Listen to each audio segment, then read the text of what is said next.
been a real strong sense of actually resistance and anger towards what the government's just decided to do, which is essentially destroy our futures and destroy the future of generations to come. Basically, it's just ridiculous that these cuts have gone through. 1 month ago, the proposals were made. There's just not enough time to make a decision on something like this. If anyone is doing good in the country today, it is these protests, and people twist it in so many ways by taking examples of violence. But in my personal opinion, I believe civil disobedience is good, but violence against a human being is wrong. What we'd like is an airdrop of booze, and then we'll be okay. And a bit more fire. A bit more fire, a bit more wood and some booze, and we'll be alright for the night, yeah. When they say come back, we say fight back. When they say come back, we say fight back. Cut back, fight back. Cut back, fight back. Cut back, fight back. This particular part of the day, I think, is entirely caused by the police's tactics, and they really should have dealt with it differently. And the fact that a lot of people wouldn't be here if they hadn't been kettled in, they would have gone home, and it would have been, far more peaceful. People are bored, and people are cold, and people are angry, and I think they're just dealing with their anger, the only way they know how, and they're this frustrated, especially considering, how the vote's gone. So I think that's why people are like this, and I think it's justified.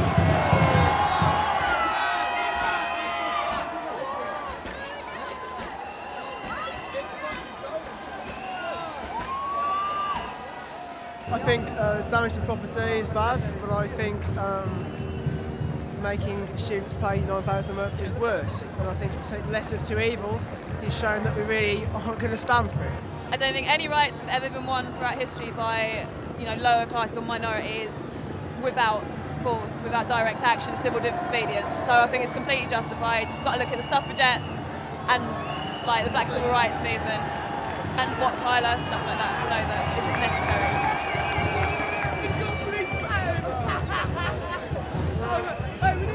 I think this is just going a bit crazy, to be honest. It's not targeted violence against a specific target, it's just mindless, let's smash and fuck up whatever we can. I was on the front line to look after the people on the front line. I got hit in the face with a truncheon after pleading with them to back off. I pleaded, I said I'm not here for violence, and I got hit in the face with a truncheon, turned around, got hit on the back of the head, hit in the stomach and hit on the back. And this was happening to all of the people around me. We were pleading, we weren't being violent. There was some aggressive action in the crowd, but it wasn't from the people that were getting hit. Basically it's fucked, and we have one of the police bats because he tried to whack me in the face. Yeah. The police are just too violent. Yeah, too man, violent. I want that cush, man. No! Allow me.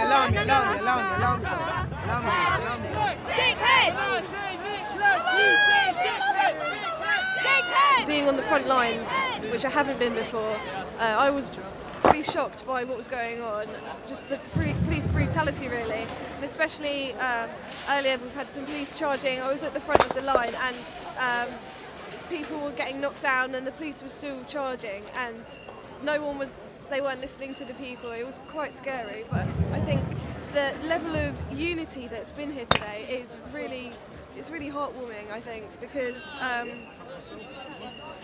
don't see this many young people coming together like this. I've just been speaking to a girl who's just punched in the face twice and hit by the police. They started indiscriminately just whacking people with their batons. So I showed them my sign, said, please read this, it's been written for you. And they just whacked it out of my hand with a truncheon, and I've got bruised wrists now. And they whacked me to the floor. I've been pretty shocked by the police's treatment of the protesters today. We've been trapped in here for several hours now, denied any access to toilets or water or food or anything. The police have made no provisions to keep a group of this size that you'd expect. And I think consequentially some people have been left very agitated by that. We tried to get out earlier on, but the police said all the exits were blocked. They'd tell us at some time in the future when we'd be able to get out. The real violence here today is coming from the government themselves, just taking part in the education system, which used to be one of the best in the world, is now being just privatised and marketised so much that it's going to be just a shell, just that the rich can study and the rich can get richer, where the poor and the working class people can't actually study at all. We have been there since about 1 o'clock and we've been trying to get out since about 5. Yeah, so not exactly happy and just want to go home now. It took me like 3 hours to get out, and it's outrageous because I'm not English, but in my country, I'm from Argentina, which is like a shitty country. They would never do something like this. They just said there's no way we're letting you out. Don't stand by us because if people charge you, we will start hitting you back.